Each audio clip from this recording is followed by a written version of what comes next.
తనే హత్య చేసిందని చెప్తున్నారా? చెప్పండి. తనే హత్య చేశారా? మీరు కళ్ళారా చూశానని అంటున్నారు కదా! మేము కళ్ళారా చూసిన మాట నిజమే కానీ తన ఫేస్ మాత్రం కనిపించలేదు. చీర మాత్రం అదే చీర. అంటే ఖచ్చితంగా ఇరికించాలని కావాలని చీర కట్టుకొని ఎవరైనా డ్రైవ్ చేశారేమో! మీరు అలా అంటున్నారా లాయర్ గారు? తన ఫేస్ కనిపించకూడదని అలా చేసిందని ఎందుకు అనుకోకూడదు అని మరొక లాయర్ అనగానే షాకింగ్గా జడ్జి చూస్తూ ఉంటారు.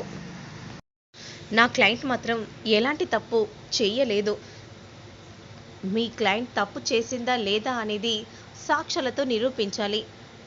మీ దగ్గర సాక్ష్యాలు ఉన్నాయా? లేదు. నా భార్య మాత్రం ఎలాంటి తప్పు చేయదు. నాకు ఆ నమ్మకం ఉంది. అయితే మీరు బోన్లోకి వచ్చి మాట్లాడండి. అప్పుడు వెంటనే రాజు బోన్లోకి వస్తాడు. నా భార్య ఎలాంటి తప్పు చేయదు. అప్పుడు వెంటనే రూప ఇలా అంటూ ఉంటుంది. భగవద్గీత మీద ప్రమాణం చేసి చెప్తున్నాను, నేను ఎలాంటి హత్యలు చేయలేదు, నన్ను నమ్మండి అని విధంగా అంటూ ఉంటే, అలాంటి భగవద్గీతల మీద నువ్వు వెయ్యకూడదమ్మా. ఎందుకంటే నువ్వు చేసింది నిజంగా హత్యే కాబట్టి. లేదు, నా భార్య అలాంటిది కాదు, నా భార్య తప్పు చేయదు. తప్పొప్పుల గురించి నువ్వే మాట్లాడాలి. మాకు కళ్ళారా కంటికి కనిపించినట్టు సాక్ష్యాలు కనిపిస్తుంటే తప్పు చేయలేదంటే ఎలా నమ్ముతామో? మై లాట్, తనకి మాత్రం ఖచ్చితంగా కఠిన కారాగార శిక్ష విధించాల్సిందిగా నేను సవినయంగా కోరుచున్నాను. ఇక అప్పుడు జడ్జి వెంటనే వాదోపవాదనలు విన్న తర్వాత తనే హత్య చేసిందని అనడానికి సాక్ష్యాలు ఉన్నందువలన 304 ప్రకారం 7 సంవత్సరాల కఠిన కారాగార శిక్ష విధించడమైంది. అలాగే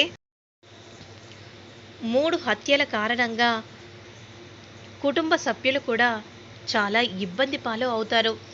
ఇక కోర్టు 25 లక్షల చొప్పున మంజూరు చేయాల్సిందిగా కోరుచున్నాం అని జడ్జి విధంగా చెప్పబోతూ ఉంటే, జడ్జి గారు ఒక్క నిమిషం అని అనగానే అమ్మయ్య రూపకి శిక్ష పడుతుంది, ఇక రాజు నావాడవుతాడు అని రేణుక అనుకుంటూ చాలా సంతోషపడిపోతూ ఉండగా, జడ్జి గారు ఆపండి జడ్జి గారు, ఎందుకు నీ దగ్గర సాక్ష్యం ఉందా?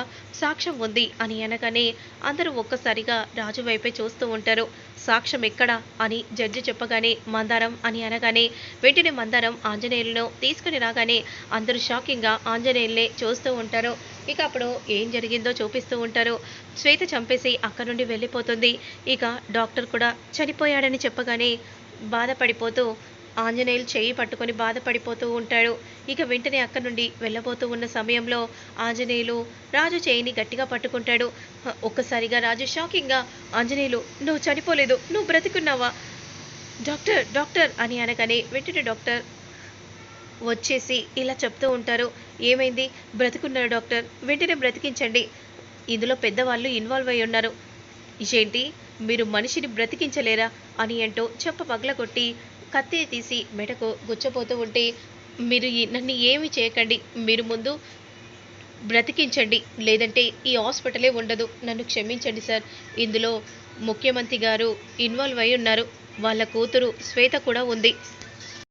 2 రోజుల్లో చనిపోతాడని చెప్పగానే శ్వేత గారు వచ్చి ఎలాగైనా చంపేయాలి అని చెప్పారు. కానీ నేను ధర్మం తప్పను అని అన్నాను.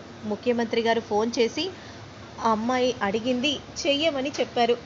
అందుకే ఇందులో పెద్దవాళ్ళు విన్నవాళ్ళు అయి ఉన్నారని అన్నాను బాబు, నన్ను క్షమించండి.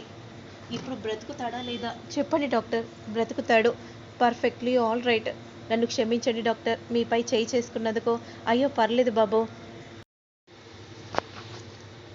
అని విధంగా అనగానే వెంటనే రాజు మంతరానికి ఫోన్ చేస్తాడు. ఇక జరిగిందంతా గుర్తు చేసుకుంటూ ఉంటాడు రాజు.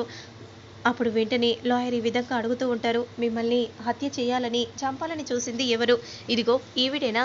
చెప్పండి ఆంజనేయులు అని అంటూ ఉంటే, లేదు ఈవిడ కాదు, మరెవరు? అదిగో అక్కడ ఉంది, ఆ అమ్మాయి నన్ను చంపాలని చూసింది అని చెయ్యెత్తి చూపించగానే అందరూ షాకింగ్గా శ్వేత వైపే చూస్తూ ఉంటారు. ఇక రూప మాత్రం ఒక్కసారిగా షాక్ అయిపోతుంది. రూప షాకింగ్గా అలానే శ్వేతను చూస్తూ ఉంటే, అయ్యో నేను ఇలా దొరికిపోయానేంటి అని మనసులో అనుకుంటూ కంగారుగా శ్వేత ఆంజనేయుల వైపే చూస్తూ ఉంటుంది. లేదు, అతనికి పిచ్చి పట్టినట్టుంది. అందుకే నేనే అని నేను హత్య చేశానని అంటున్నాడేంటి అని శ్వేత కోపంగా అంటూ ఉంటే తనకు పిచ్చి పట్టలేదు. పిచ్చి అసలు అతనికి పడితే డాక్టర్కి మాత్రం పట్టలేదు కదా. డాక్టర్ అని రాజు అనగానే వెంటనే డాక్టర్ బోన్లోకి వెళ్తాడు. అప్పుడు వెంటనే శ్వేత సైగ చేస్తూ ఉంటుంది. కానీ డాక్టర్ మాత్రం అసలు తనని చంపాలని చూసింది ఈ శ్వేత గారే అని విధంగా అంటూ జరిగిందంతా కూడా హాస్పిటల్లో ఏం జరిగిందో మొత్తం కూడా జడ్జి గారి ముందు డాక్టర్ చెప్తూ ఉంటారు. శ్వేత షాకింగ్గా అలానే చూస్తూ ఉంటుంది. 2 రోజుల్లో చనిపోతాడనగా ఈ శ్వేత గారే వచ్చి చంపేశారు. కానీ అనుకోకుండా ఆయన బ్రతికారు. ఇందులో ముఖ్యమంత్రి గారు కూడా ఇన్వాల్వ్ అయి ఉన్నారు అని విధంగా చెప్పగానే ఒక్కసారిగా శ్వేత షాక్ అయిపోతుంది. అప్పుడు వెంటనే హా, డాక్టర్లు యాక్టర్ అవుతారు, యాక్టర్స్ కూడా అవుతారు తెలుసా మీకు?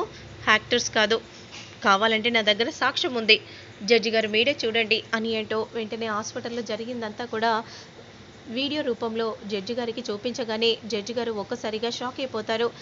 చూసారా జడ్జి గారు, ఇదంతా కావాలని ఆ శ్వేత చేసింది.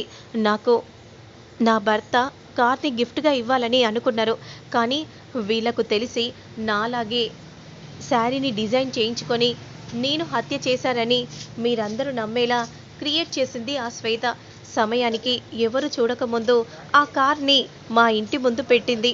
ఎందుకంటే నా మీద నింద రావాలని, నేను అరెస్ట్ కవ్వాలని. ఇదంతా శ్వేత పక్క ప్లాన్ ప్రకారం చేసింది. ఇద్దరిని హత్య చేసి ఒకరిని చంపాలని చూసింది. తనని మాత్రం వదిలిపెట్టకూడదు.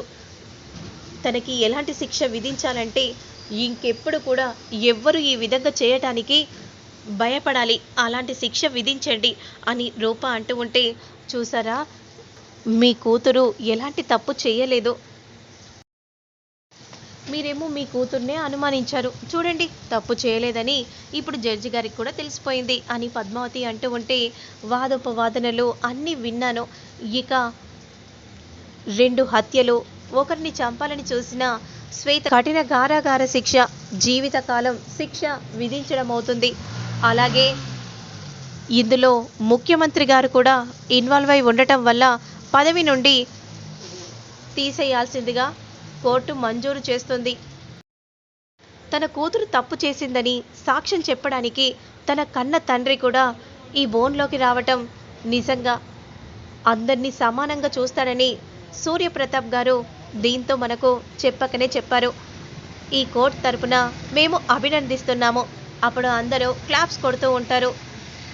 The court is a judge అని విధంగా అంటూ వెంటనే అక్కడి నుండి వెళ్ళిపోగానే శ్వేతను పోలీసులు తీసుకెళ్తూ ఉంటారు. ఒక్క నిమిషం అని అనగానే వెంటనే శ్వేత కోపంగా చూస్తూ ఉంటుంది. ఏంటి, నా మీద నింద వేయాలని చూసావు, కానీ చివరికి నీ మీదే పడింది.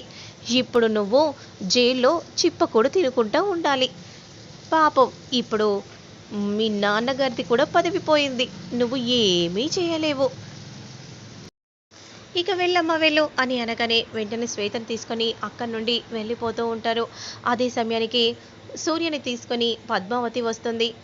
అప్పుడు వెంటనే రూప ప్రతాప్ దగ్గరికి వచ్చి, నాన్న నేనేం తప్పు చేయలేదని తెలిసింది నాన్న, నిజంగా నాన్న మీరు సూపర్ నాన్న, నిజంగా సూపర్ అంటే సూపర్, నిజంగా అమ్మ నువ్వు తప్పు చేసావనుకొని మీ నాన్నే సాక్ష్యం చెప్పడానికి వచ్చారు, కానీ నువ్వేమో సూపర్ అంటున్నావు. తండ్రి కూతుర్లు మీరిద్దరు సూపరు. పద్మావతి, నువ్వు నాకు క్లాస్ చెప్పడానికి వచ్చావా, కేర్ టేకర్గా వచ్చావా? పద ఇక్కడ నుండి వెళ్దాం, మందరం పదండి అని ఈ విధంగా అనగానే వెంటనే అక్కడి నుండి వెళ్తూ ఉంటారు. మరోవైపు పదనైనా అక్కడ అమ్మ ఎదురు చూస్తూ ఉంటుంది. అప్పుడు అందరూ కూడా అలా ఇంటికి బయలుదేరుతారు. ఆగన్నయ్య, ఎక్కడికి వస్తున్నారు? ఎందుకు? హారతి తీసుకుని వస్తుంది. హారతి తీసుకుని వస్తుందా? అవునన్నయ్య అని అనగానే రూప అలానే చూస్తూ ఉంటుంది.